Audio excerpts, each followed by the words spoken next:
If you want to send good people to Washington, D.C., who will finally begin to represent you and your family, then I need your support. I am running for you to preserve this nation for the next generation. My name is Kathy Barnett, and I am running for U.S. Congress for the 4th Congressional District of Pennsylvania. I am Kathy Barnett, candidate for Congress, and I approve this ad. Hello, everyone. How are you? Getting a little feedback in my ear. We are starting shooting in our studio. We're in a bunker somewhere. No, I am not Biden, but nonetheless, we're in a bunker hiding out. I don't know. Listen, thank you guys so much for being here. This is our BYOB. Let me know what you guys are drinking. As usual, I have my bottle of water that I'm trying to finish off. But nonetheless, I'm so very grateful you guys are here. I know we're going to talk about this whole abolish suburbs. Okay, we're going to talk about that in a few moments. And we have a very accomplished, a very knowledgeable individual to come and talk to us. We're not talking emotions. So to my independents, to my Republicans, listen, we are talking facts today. We're not talking emotions, and we're going to try to walk through this as best as we can. Okay. It is mammoth. I don't know if you guys have gone out to Joe Biden's website and you can find, I printed it off. It is very substantive. The Biden plan for investing in our communities through housing. I would advise you to print this off, start reading it. Print it off, start reading it. This will impact you if, God forbid, Biden wins. God forbid, right? Curse the day. But listen, you want to print this off and you want to start reading it. This will impact you. You want to start having conversations. Like most things we talk about here, this is not about Democrat versus Republican. I could care less, people, okay? If you haven't noticed that by now, I don't really know what else to say to you. This is so far beyond partisan politics. This is about the type of lives we choose to live, okay? And so I'm going to bring on my guest in a moment. As usual, please share this. You can share it right now on Facebook. You can create a watch party so other people can join in and watch for you. We have to increase my name ID. That's what this is all about. I find it to be humbling, but I find it to be very interesting as well. Everywhere I go, people are like, I watch your BYOBs. We were up in Pottstown yesterday. We opened up our second campaign office. I'm so excited. It is in such a great location right there off of High Street Road, I believe it is. It is a really great location, very comfortable, very, very nice. I'm very excited for what we're going to be able to do with that location. And we had so many of you come to our soft opening of our second campaign office up there in Pottstown. As you already know, we have one here in Lower Moreland, and now we have one in Pottstown. Then we moved over to Friendly's, where we were able to give out free ice cream. I mean, who doesn't like free ice cream, right? And it was so much fun. So many people were there. So many people saw us, came in. That is what this is all about. We have to be able to go out and present our option. We have a very different option. This campaign has a very different option than what my opponent is offering you. And it's up to all of us. I don't care if you're a Democrat. I don't care if you are an independent. It doesn't matter what your party affiliation is. The things that are happening will not just impact Republicans only. It will not just impact the Democrats only. It will impact all of us. And so we have a responsibility to take off the blinders. I was thinking about, I bought years ago, you know, that little, I don't know what they call it, there's a name for it, but the little monkey where he sees no evil, hears no evil, speak no evil. I have all three of them. A lot of y'all are walking around like that. See no evil, speak no evil, hear no evil, and you just walk through life filled with emotions, uninformed emotions. We have a lot riding on this upcoming election. You cannot be voting for Democrats just because your mother's mother voted Democrat. I mean, if I did that, then I would still be a slave, right? Because my great grandmother, Grandma Rhoda, was a slave. But I'm not a slave. You know why? Because time changed. Because the times have changed. We have moved forward. We know better. We're doing better. And likewise, for every single person, it's specifically those of you who are Democrats, but you recognize there's something awry within your party. The left has taken over your party. They are loud, they are focused, they are vocal, and they're very determined. And they're drowning a lot of you more reasonable Democrats out. You cannot just vote Democrat because your mama voted Democrat. So you're going to have to do better. We're all going to have to do better and learn. And so anyway, share this. This is now on YouTube, Twitter, I believe, Instagram, and here on Facebook. So make sure you're sharing it. I'm still getting the feedback in my ear. If you guys can fix that, that'd be great. Okay, so is Stanley ready? Okay, I get to introduce Stanley. Hello, Hey, how are you? hey, I'm doing great, Kathy. So good to be on your show. Oh, I know. Thank you so much. We are trying out our new office. Got some things to tweak, like this noise in my ear. But nonetheless, I am very happy to have you on. Thank you so much. I'm honored to be here. Thanks so much for having me. Yes, guys, let me tell you who Stanley Kurtz. Did I pronounce that correctly? You did. Let me tell you a little about Mr. Stanley. Stanley is a senior fellow at a public policy center. He speaks on a wide range of issues from K through 12 and higher education reform to the challenges of democratization abroad to urban suburban policies to the shaping of the American left's agenda. Mr. Kurtz, you can see a lot of his writings on National Review Online, where he is a contributing editor. He's published a number of books.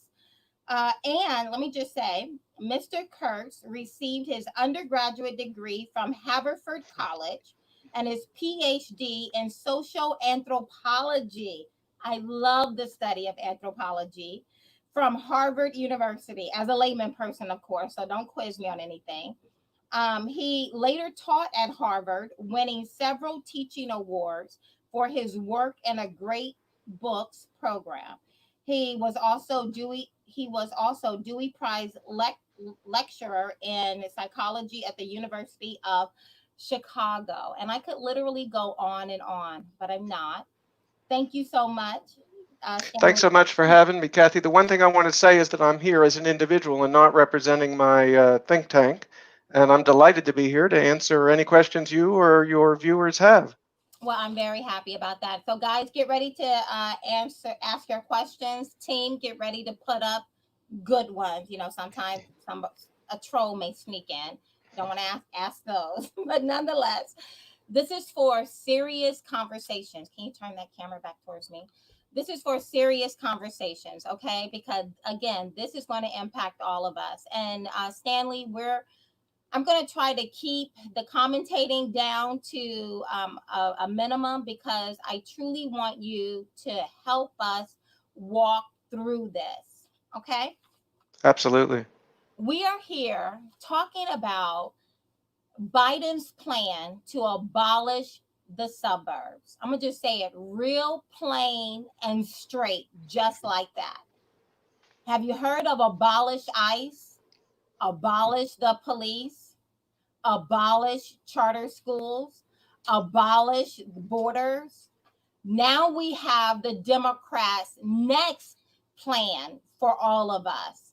That is to abolish suburbs. And I posted out there, Stanley, today that right before I came on, it's really interesting that since I came across your article, Stanley has written uh, so much on this topic. Just Google his name and you will see so much really great documentation. You've been doing this now during the Obama administration. And it's really interesting that since I've come across your writings and I've been mentioning this in the public ether, Democrats seem so surprised. They're like, you're just fear mongering. No one's trying to abolish a suburb. That's just crazy. No one would do that. And I have to remind them that it is their party that has introduced abolish the police, abolish ICE, abolish border, equally ridiculous policy ideas. And now we have abolish the suburbs. So, regardless of what you may think, please do not start filling up our space here on Facebook with I'm fear mongering. Because if you should know anything right now, is that if it is utterly ridiculous, Democrats are all about it. I remember in 2016 when I saw Bernie Sanders come out as a presidential candidate as an open socialist. I thought to myself, that is crazy. That'll never uh, uh, get rooted and picked up by society. Now in 2020, we had about, I don't know, 10 Democrat presidential candidates trying to out Bernie Sanders. I remember in 2018, I started hearing about abolish the police, and I thought, oh, that's going to die. Where do we find ourselves today? And that's the same kind of thinking I want you to have in the forefront of your mind as we walk through this. Stop thinking that we're just making this stuff up.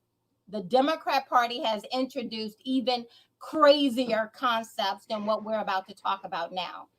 But this is perhaps the last nail in the coffin for what it means or the American values, traditional American values. So, Stanley, let's start off.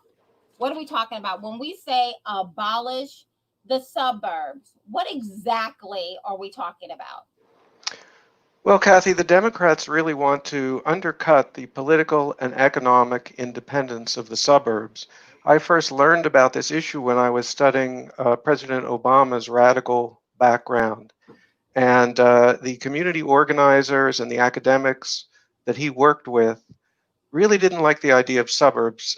They thought that the very existence of suburbs was fundamentally unjust because, in their view, when people go out to the suburbs, they take their tax money with them.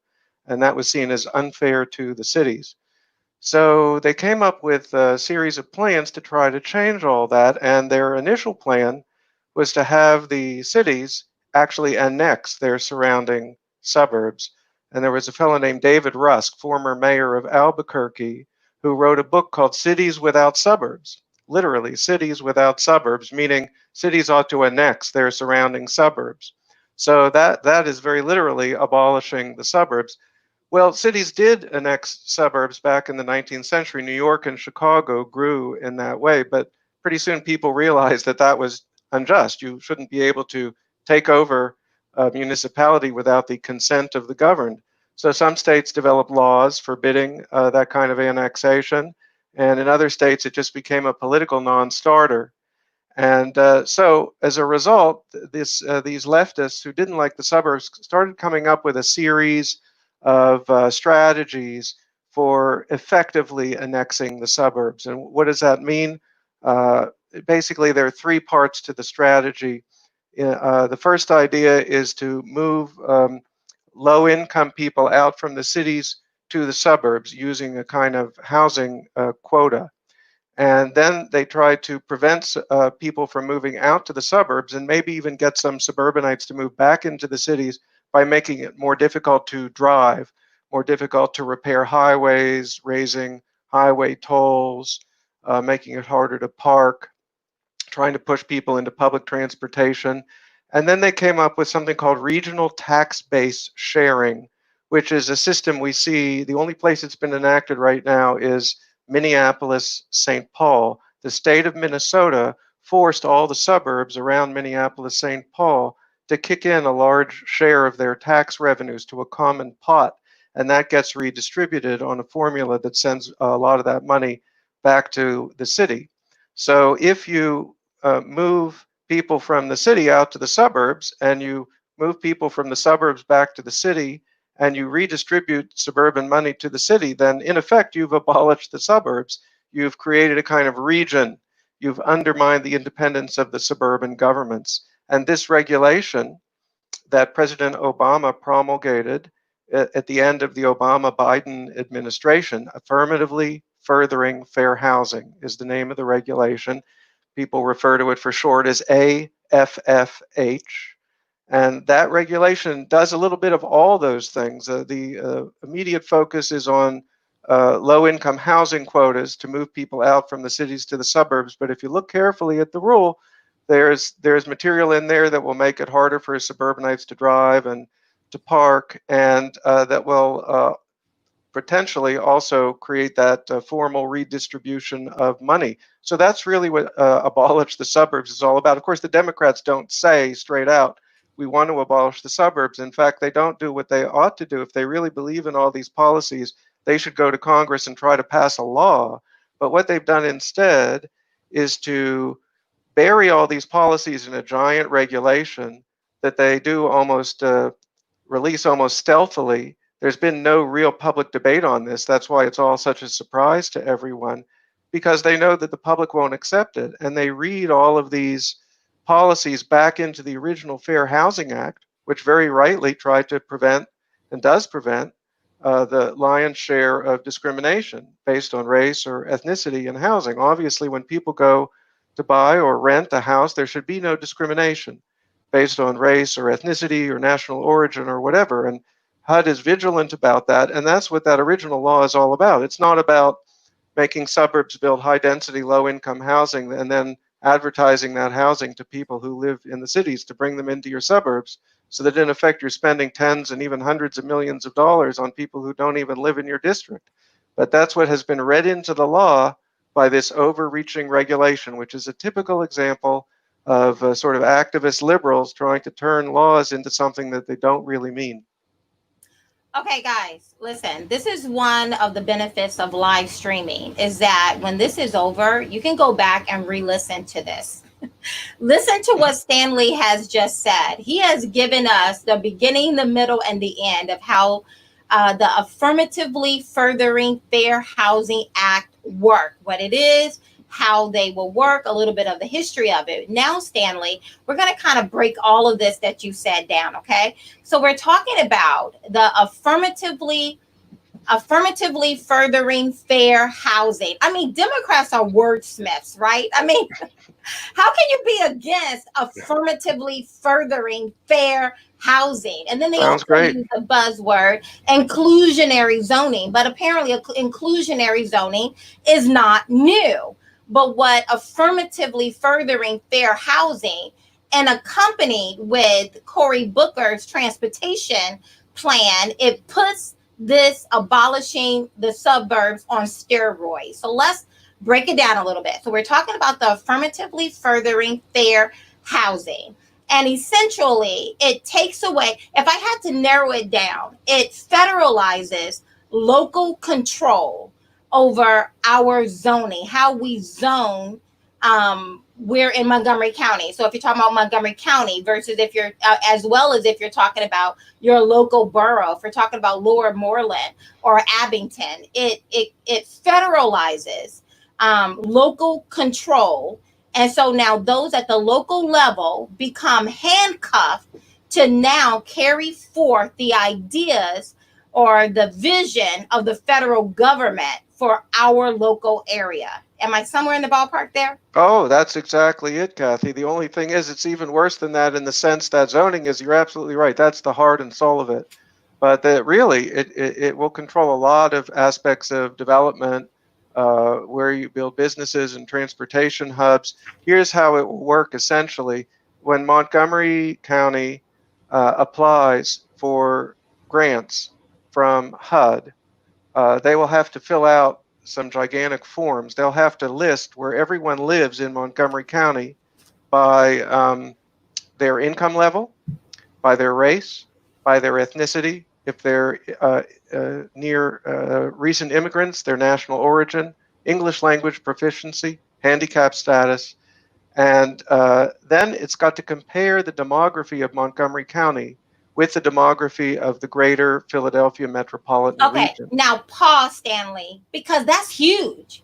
Huge. Because now, if someone in, let's say, Montgomery County, or even if I say, where is that area? Lower Merriam, very well-to-do area. That I thought it was interesting. One of my first questions to you when I first talked to you was, well, how much HUD money does Montgomery County get? And I'm thinking we don't get that much HUD funding, right? Because Montgomery County is the second wealthiest county in the state of Pennsylvania. So I was very myopic in what my understanding of what these federal dollars are.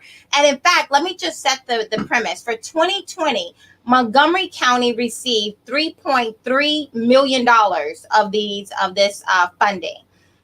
Lower Merriam, which is a very wealthy area, received roughly $1 million.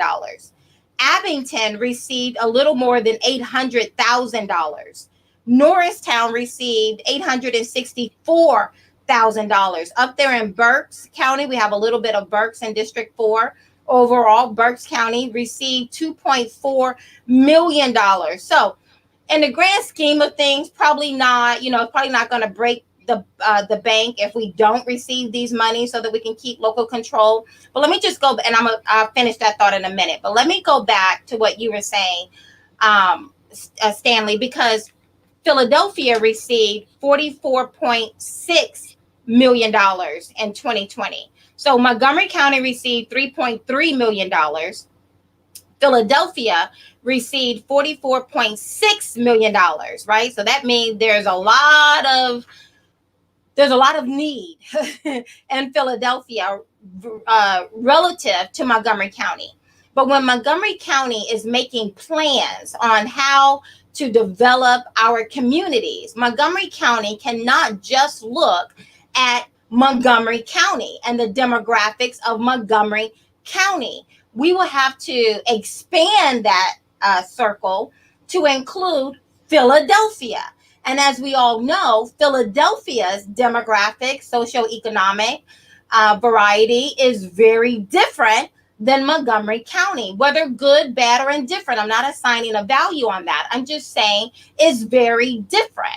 And so just what you just said, Stanley, expound on the fact that, as you said, it now opens up Montgomery County to have to take into consideration not just Montgomery County when we're planning at the local level, but now I have to take into consideration what is going on in Philadelphia and how Philadelphia looks. And how does the government use that information to impact Montgomery County? Great question, Kathy. When you do your analysis, when you fill out that big form, if a discrepancy shows up, and it surely will, because the demography of Montgomery County is different than the greater Philadelphia metropolitan region, you'll have to submit a plan to HUD explaining how you're going to remedy some of these discrepancies. And then that you don't get the money until they accept your plan. And if they want you to change your zoning and maybe use the grants to build high density, low income housing, that you then go out to some other part of the Philadelphia region and advertise to, so you can bring demographic groups that aren't in your county in large numbers into your county. They can make you do that if you want the money. But now, that's all. Now, two things right there. Expound on. You said two things. One, so we've already said that if Montgomery County is developing something here in our county, we have to expand our circle, not just to tell the federal government what Montgomery's county demographics, diversity, and socioeconomic statuses of her residents are, but we will have to also take into consideration Philadelphia. That part one. Part two, then we have, if we want their money, and apparently we've received on average every single year that I looked at, roughly $2.4 million in Montgomery County, $3 million. And if we want that $3 million to continue, we will have to now submit a plan to tell the federal government how we're going to make Montgomery County reflect Philadelphia County and diversity and socioeconomics and how we're going to do that. That was the second part. The third part, and I'm going to be quiet, is how are we going to get those people who live in Philadelphia at taxpayers' expense, meaning those of us who live in Montgomery County, how are we going to get them to come move out here into Montgomery County? Now, I'm done. And there's that was exactly a perfect summary. And the unfortunate thing is there's so much more that's a problem. Here's the next level of problem. You may think it's just a question of the millions that you get for those HUD grants, but it's really much worse than that. Because if you take a grant for even $1, and certainly if you take grants for millions of dollars, Montgomery County or Lower Merion or whatever, you have to sign a pledge saying that you Montgomery County promise to affirmatively further fair housing. And if some group or individual or the Attorney General of the United States under a Biden administration doesn't like your zoning policy or your development policy or your housing policy, they can sue you for failing to fulfill your promise to affirmatively further fair housing. And that could result in tens of millions of dollars of penalties and pressure, again, to change your zoning and other parts of your development plans. It would be much worse than just giving up the several millions of dollars that you get. You would really be on the hook, like Westchester County in suburban New York was the first county where this was sort of all run as a test case by the Obama administration, and they've been going through very difficult times for years now. They've been going through very bad times for maybe a decade now, and that could easily happen to Montgomery County. And then there's even another level of all this. And when you fill out those forms, you have to list not only what your demography is, but you have to list something called community assets. Community assets. What is that? Well, community assets are things like parks and good schools and transportation hubs, like, say, a station on the main line, and business districts where jobs are. And then you have to see if all the different demographic groups in your community in Montgomery County are equidistant from all those community assets, including the groups that you would bring in to remedy the demographic distinction with Philadelphia. So, of course, no place has everything equidistant. So that would create a pressure for Montgomery County to build itself up into a more urbanized kind of area. You'd have to build high-density, low-income housing near the towns that are by the main line and all the transportation hubs and businesses and such, and you'd become basically more urbanized. But not only high density, low cost housing, but to your point with transportation, you have to make sure that those we are importing from the inner city who are coming out here have the same access to transportation that we would generally find in an inner city, right? So more bus routes, we have to have some train stations, we have to have some, some more little shopping areas. So it's kind of like a mini a center city, but Yes. Now in the suburbs. Dictated by the federal government instead of by your local government. It really is a negation of the federalist system. America is really built from the Pilgrims through the New England town meeting to a contemporary suburban township. It's built on local control and a layered federalist system, which means that you've got your local government, you've got your state government, you've got your national federal government, and you're supposed to leave as many issues as possible to the lower level so the people are close to things. So that if you move to a suburb, part of the reason you move might be because it's got a relatively small school district. And if you really care about your children's schools, you can be involved and have a direct effect. And by the way, that reminds me, another thing about community assets, this could affect where school district boundaries are drawn. The federal government could force you to redraw your school district boundaries if they think that they're excluding different demographic groups. And so you can see. So Stanley, I know. So let me just pause because we are saying a lot. I'm gonna have my team to start looking for questions and pop them up. We're saying a lot right now. Okay, so listen to this one, Stanley. Laura says, so if you don't take HUD money, you wouldn't need to follow the regulation. That was my thought too, Laura. And then Stanley hit me across the head with the Cory Booker plan. So Stanley, explain to Laura why that doesn't work either. Absolutely, Kathy. Everything we've said so far applies to AFFH as devised under the original Obama-Biden administration. But Joe Biden has come up with a new twist that he borrowed from Cory Booker that will force almost every suburb to go along with this, whether they want to or not. And the new twist is that instead of just making grants from housing and urban development dependent on you following all of these rules and regulations, they're going to hold hostage surface transportation grants, the grants that go to Pennsylvania as a state to do road repairs and building of new roads. And by the way, Pennsylvania gets, I don't know what the figures are in your exact area, but Pennsylvania as a state gets about $2.5 billion in federal surface transportation grants. So what suburb can afford to cut itself off from state road repairs, or if they're going to build a new artery to help your commutes, could you afford to exempt yourself from any connectors to that artery? And yet you would have to. Probably If not. you couldn't. And so with this, I think they really have made everything mandatory, and it really becomes a complete federal takeover of local control.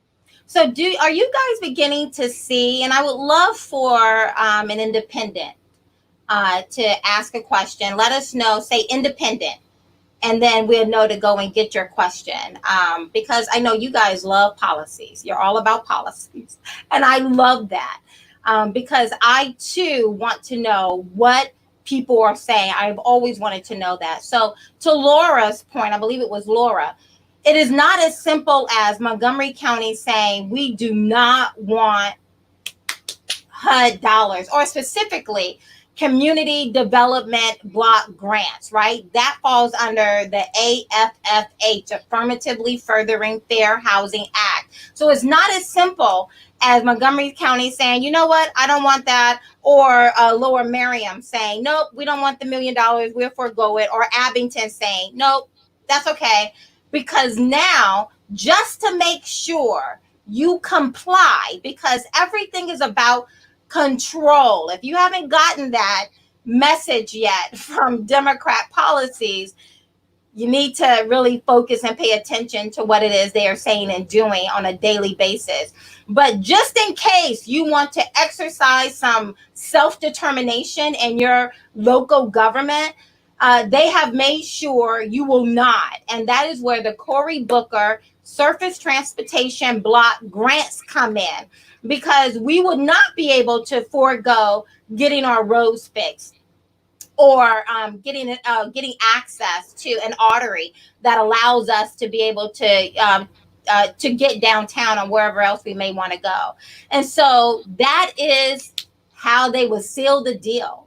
So with all of that, are you guys understanding what we mean when we say abolish the suburbs? Because if I have to, one of the things I realized, Stanley, and I'm going to stop because I want you to comment on it. When I moved to Montgomery County, one of the first things I realized is that it is not uncommon to see people who have lived here 20, 30, 40, 50 years. And they've gone to school here, their kids gone to school here, their grandkids are going to school here. And people in Montgomery County love their school district. I mean, people love it. I'm thinking about Barbara Furman right now. If you're on, Barbara, that was one of the first things she said to me. They love their school districts out here. They love their little niche communities. And I know your mama's mama may have voted Democrat. I get it, right? And you want to keep the tradition alive. But think about Lower Merion. Think about it, Abington. I know, so many of you are liberals and you say you really love Black people and you really love diversity. Think about what it means to now open up your area, your community, to now make your community look like Philadelphia. Are you okay with that? I mean, if you're okay with that, then fine. I mean, because as a Black person, I would love more diversity up here in Montgomery County, right? But am I willing to forego control of my local government?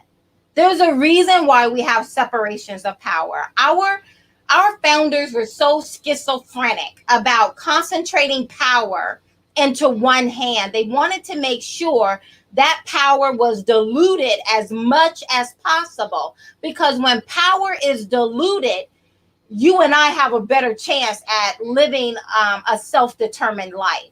We stand a better chance at keeping our liberties.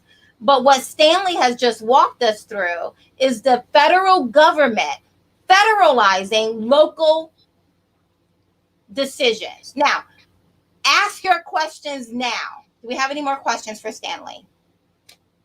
Stanley, we have a libertarian here. My question is, how urbanizing suburbs will impact the environment? I thought Democrats were the ones that cared more about the environment. Does the AFFH address this issue? Great question. Well, in the mind of the Democrats who favor AFFH, they are going to help the environment, but you might not like the way in which they are going to do it. In their view, global warming is the great environmental threat, and cars are the threat to global warming. So part of what will come from AFFH are regional plans that will be drawn up probably by leftists in your district and then approved by the bureaucrats at HUD. And they'll push you towards something called transit-oriented development, which means that very dense apartments will be built around transportation hubs. And then gradually they'll start building over the parking lots in a deliberate effort to make it harder for you to use your car and to drive you into the public transportation. Actually, Obama's Secretary of Transportation once kind of slipped and said that his goal was to coerce Americans out of their cars. And from the Democrat perspective, that's a great blow for ecology. I happen to think that that's a little bit crazy, because I don't think we're in quite the global warming crisis that the Democrats do, and I don't think taking away Americans' freedom to use their cars is or to live in the kind of single-family open yard area that typifies the suburbs is the right way to go. The suburbs, as you were saying, Kathy, I really think you hit the nail on the head when you were talking about the founders and our liberties. I mean, we need to have choice about how we want to live. And I've lived in the city, I've lived in the suburb, and people ought to be able to choose their environment. And what we're getting here is a kind of plan to turn everywhere into a little Manhattan, so to speak, and to take away the choice of a kind of lifestyle that a lot of Americans want to live, supposedly because of global warming and such. But I think it's a terrible mistake, and it's going to undo the freedoms that we were given by our founders. So again, I believe the distinction is clear. We see that the lady I'm running against, she will fall in line with Nancy Pelosi. She will fall. I think she votes at 98.7% in line with Nancy Pelosi, 97% in line with the squad. She is a political social climber. I call her a bobblehead. She just goes, yeah, okay, yes, yes, yes, with whatever they do. We see that with the new way forward, the new immigration bill that literally redefines what it means to be an American. We see it with the new infrastructure stimulus bill that is coming out right now. So again, you have to make the decision what kind of life you want to live. And you cannot say, oh, there goes those crazy conservatives with their conspiracy theories and with their fear mongering, because you have to pay attention to your party. Abolish ICE, abolish the police, abolish the borders. And they have crafted it in such a slick way that people just go, there's a large number of Americans who are going along with it, right? As though this is how we've always thought. That is not how we've always thought. I spent 10 years in the military. Every nation I've ever traveled to have borders. Why would America not have borders, right? So that is not a common thought, but that is what you have a lot of young people out there swallowing that foolishness. I have another question. Okay, Bob Gillies, how do we protect our farmland? That's a great question.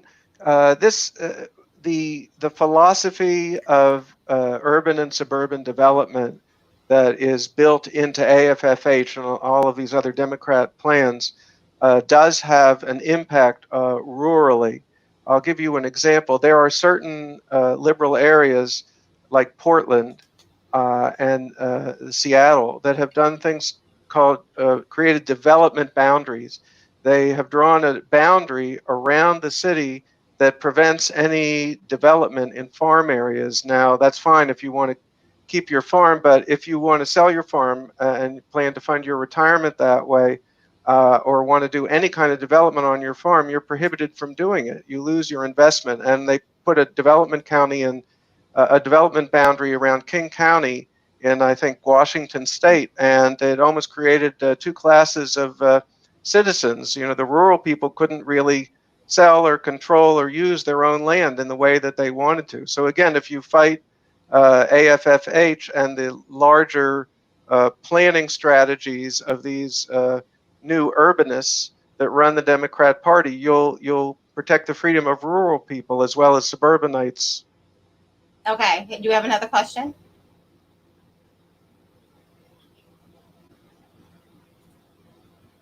Okay, okay, I think we already talked about that. Rural area fairs. Any other question? We have a lot of them. They're just trying to go through them right now. So I'm gonna let them focus on that. Let's try to recap, Stanley.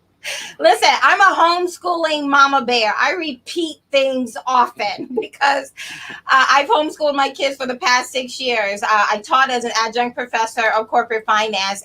Stanley, you're in Harvard. I know people who go to Harvard are very smart, but I'm sure you found yourself repeating things sometimes because repetition is good for the soul. It is not demeaning or condescending, but let's make sure we get this, okay?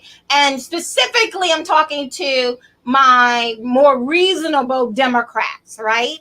Who are voting Democrat because everybody in your family has always voted Democrat. Be silent, but don't vote Democrat. Vote something else. One moment, guys. And then we have independents, right? Libertarians, the undecided. I want to help you. I want to help you understand that I've said it often. Democrats have plans for all of us. They have big plans for all of us, and we need to make sure that we're informed. So when we get off this call, share this with other people. You need to be sharing this right now if you haven't. Start a watch party already. Put hashtag abolish suburbs and put a question mark if you don't really think it's true and you don't want your liberal friends to attack you, because I know the hate is real on that side. So just put, is it true? I don't know. Listen to this girl, right? And see what she's saying. So let's try to recap, Stanley. You want to recap it? 1, 2, 3. Sure. Try it. Sure. Okay, so 1. Well, basically, again, I think AFFH and the other Democrat plans are going to undercut the political and economic independence of the suburbs. Instead of having local control, you're going to have more and more control go to the federal government and also to the region, the greater Philadelphia region. You're going to lose your ability to govern yourself. And you're going to have to jump to the tune that the feds call, if you want to get your HUD money. You might even get sued and be in even worse shape than just losing the HUD money if you fill out the form the wrong way and then someone decides they're unhappy with you. And when you add the Booker strategy and the transportation plans, there's almost no way to get out of this thing. And we're talking here about zoning most centrally, as you rightly emphasized. But the amazing thing, and you can see this because so much stuff came out in the questioning and is still there, in the end, this touches on almost every aspect of life. Yes. Schooling, the community, the quality of life, our environment, whether we're going to see more high density, low cost versions of housing, or whether we'll be able to just see homes with acreage in the front yard.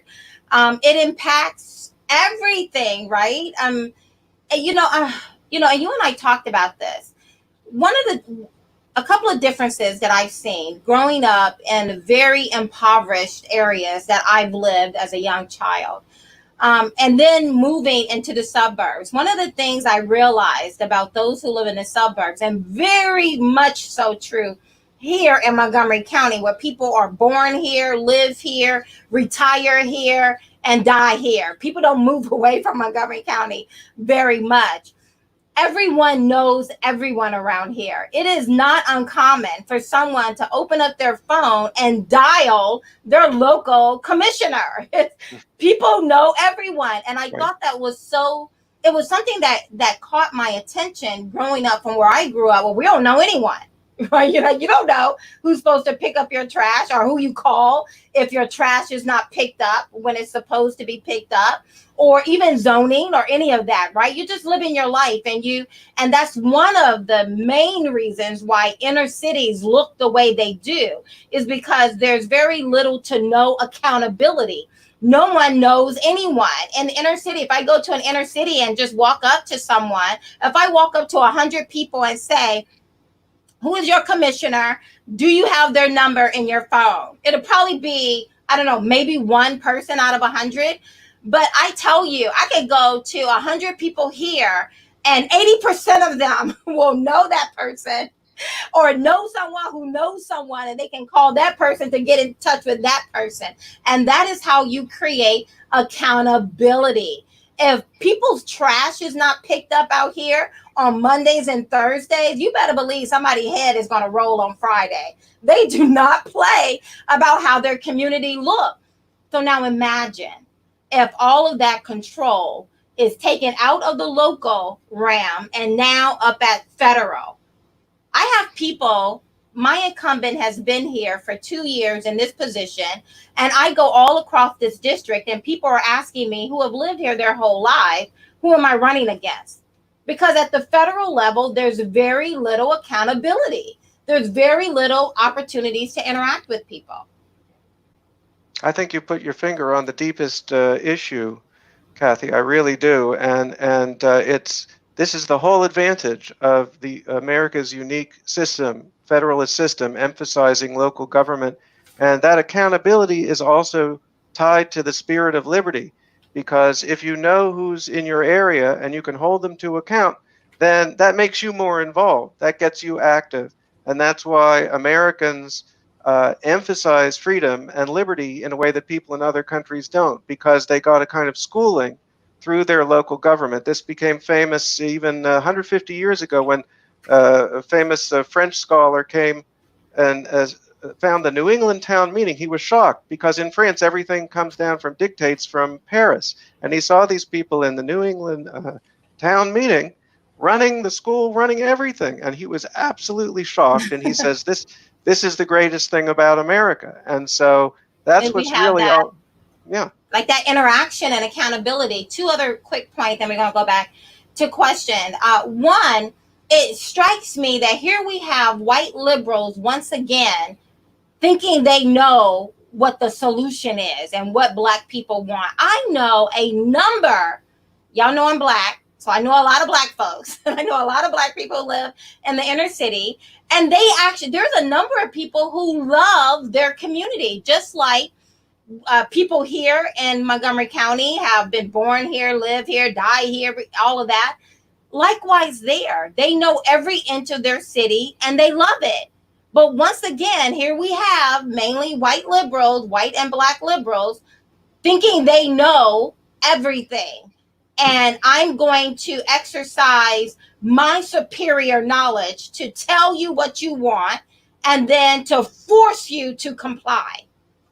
I do think that this is a scheme more favored by academics and leftist activists than ordinary people. And I think people of every race and ethnicity wants to control their local environment and their local community. It's not something that belongs to any one group. And there are actually divisions within the liberal community that you don't read about, but that are there.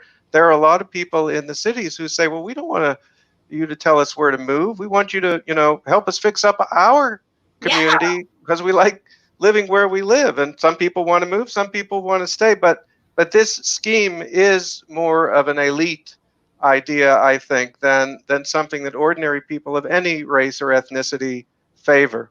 It's like abolish the police. Black people do not want Right. to abolish the police. Abolishing the police hurt poor people the most. It hurt those communities where you see more police officers there. You have more police officers for a reason in certain communities. And so it's not a black person, a black community's idea. No one from the black community woke up and came up with that idea. If we could trace that idea back to its genesis, it would be a white liberal and elitist who came up with, abolish the police. Black folks aren't saying that. That's stupid. And we recognize that. Here's my last point when I think about this whole scheme, and I love the way you call it. It's like a Ponzi scheme. And those things never work, right? Really. But especially for those who are coming up at the bottom. But here's the other thing, is that coming from where I come from, right? I grew up on a pig farm in Southern Alabama. I grew up below the bottom rung of the economic ladder. I crawled my way from up under a rock. I worked hard to get what I have today. And I see the suburbs in many respects. For me, it was an escape from the chaos. It was an opportunity. It was like a light on a hill of a different way of living, a different way of being that I had the opportunity to choose. It was a way of escape, is the best way that I can phrase that for me. And coming from where I came from, and now being able to see my children live a different life than the one that I lived. And I am unapologetic about it. You don't have to waste any ink or any effort typing me or sending me any email. I am unapologetic about it. I know where I come from. I know the struggle of crawling from up under a rock. I know what I had to do. I know what worked and what didn't work, how the government was an obstacle and how it wasn't an obstacle for me. And abolishing the suburb, I see it as it was a way of escape from the violence, from the poverty, from the chaos that surrounded me when I grew up. And it was a different way of living. That's not for everyone, but for those who choose it, it's a wonderful thing to have. Plus, the majority of the middle class lives in the suburbs. So I'm of the notion that if you abolish the suburbs, you're really abolishing the middle class, which may be what they want to create, the them versus the us. If you look in a communist country or a socialist country, you do not have a thriving, healthy, productive middle class. You have the haves and you have the have-nots. You have the them up on the hill, and then you have the rest of us, poor beggars down there in the street. You don't have a thriving, healthy middle class where people from the lower rung of the economic ladder have the opportunity over time to move up into the middle class and then hopefully continue to move up that ladder. That's what America offers. And a lot of that is found in the suburbs. I think that's it.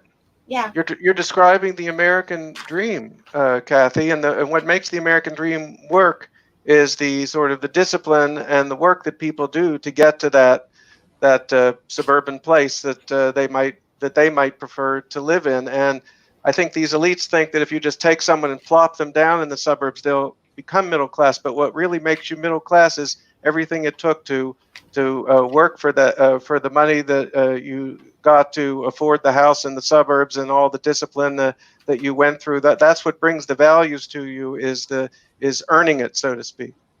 We have a few minutes. Any questions we want to pop up?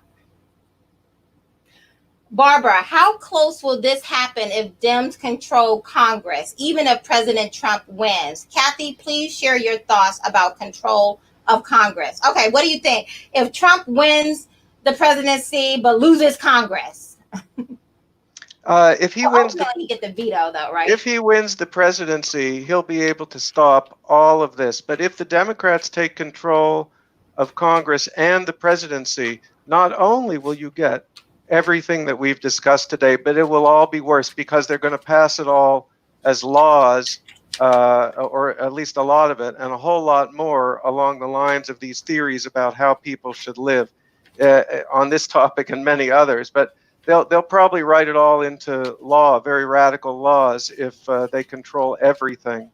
But if Trump were to win, he could block it for as long as he was in office until they get control of all three. Well, no, if they have the presidency, they'll be able to do this even without Congress. But it'll be worse if they get all three branches, much worse. Yeah, guys, let me tell you, I mean, one of the things I've always said, I'm running because I want to preserve America for the next generation. I want to preserve our nation, our values, our traditions. I want to make it more inclusive, but I want to preserve who we are, the core of who we are as a nation, for the next little boy or girl who find themselves under a rock. And I can assure you, when you send me to Congress, this will not go. I don't care even if Trump wins, but no one talks about this. You better believe I'm going to be all over this, because when Trump leaves and then we start all over again, right? That's what generally happens, is that, we just reset the clock and there we go again. Any other questions? So if low income housing comes into our suburb, does your home value go down? What do you think? It's certainly possible. I can't predict what's going to happen in any particular case, but it's perfectly possible, I think, and that's something that's something of concern to people. I mean, there are many levels of concern. There's the money that you have to spend. Some of these schemes, if they're really able to push them, a bigger problem will be that your taxes will go way up, just because you'll have to be spending a lot of money to build all the housing you're ordered to build. Yes, your property values could go down. I'm not predicting that in any given case, but it's certainly possible. Okay, I know you have to go. Stanley, thank you so much. Do we have one last question? No more questions? Stanley, thank you so much. Guys, go out, Google Stanley. Do you want me to share the name of your book? I didn't know if you wanted me to or not, Stanley. Oh, sure. That's fine. Yes. Well, let me tell you guys, he has published 2 influential books on President Obama's political history and policy agenda: Radical in Chief, Barack Obama and the Untold Story of American Socialism, and Spreading the Wealth, How Obama is Robbing the Suburbs to Pay for the Cities. So again, I just want to leave you guys with this, okay? Because I know you guys love talking about conspiracy theory. Mr. Kurtz is a very accomplished man. He has received his undergraduate degree from Haverford College and his PhD in social anthropology from Harvard University. He later taught at Harvard, winning several teaching awards for his work in a great books program. He was also Dewey Prize lecturer in psychology at the University of Chicago. So if you're going to throw rocks or sand at what we've discussed, please be educated or more educated than Mr. Kurtz before doing so. Otherwise, just ask the question. Asking a question is good. Being curious is good. Putting up blinders and trying to call people names, using ad hominems because you got nothing else, is really ignorant. Or maybe even beyond ignorant. Ignorance simply means a lack of knowledge. Once you get past a lack of knowledge, we're in the stupidity realm, and we have a lot to lose. We have everything to lose. Stanley, thank you so much. Thank you so much, Kathy, for having me on. I appreciate you. Talk to you soon. Absolutely. Okay, guys, that is our show. What did you think? Listen, share this. Every single person, share. Share it on Instagram, share it on Twitter, share it all throughout Facebook, copy the link and send it in an email, copy the link and send it via text. Find a Democrat friend and send it to them. Liberals, I mean, if you want to waste that energy, then fine. But Democrats, there are a lot of very reasonable, intelligent Democrats who are good people. We're all good. I mean, we're all good people. Unless, of course, you're talking about liberals. I'm telling you, there's something not whole there.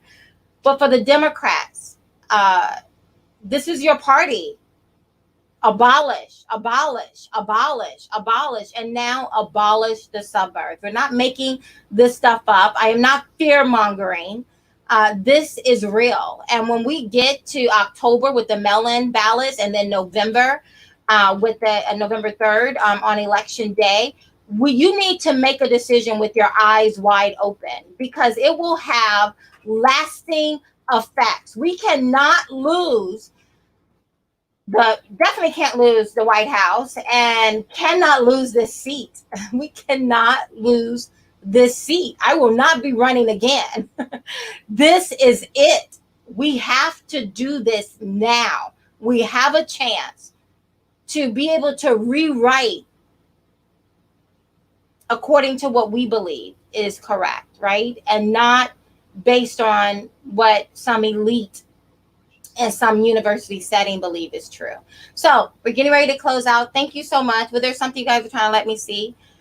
Please go to kathybarnettforcongress.com, kathybarnettforcongress.com. I cannot get to Congress without you. This is not a one-man show. We need you to donate. We need you to give. You cannot sit back and wait for me to push this boulder up the hill and think you just walk in on November 3rd and cast your vote for me. It doesn't work that way. You want me to get to November 3rd, and you want to make sure that when you go on November 3rd, that I have had the resources to get other people to know who I am, to know what the better option is, and so that they too can go right along with you. This area is heavily it leans Democrat. But I believe there are a number of Democrats and independents who generally vote Democrat who are waking up, who are seeing the light. Take it serious, guys. So donate, donate, donate, donate, and share. Blessings. I understand the providential set of circumstances that would allow a little Black girl who grew up on a pig farm in southern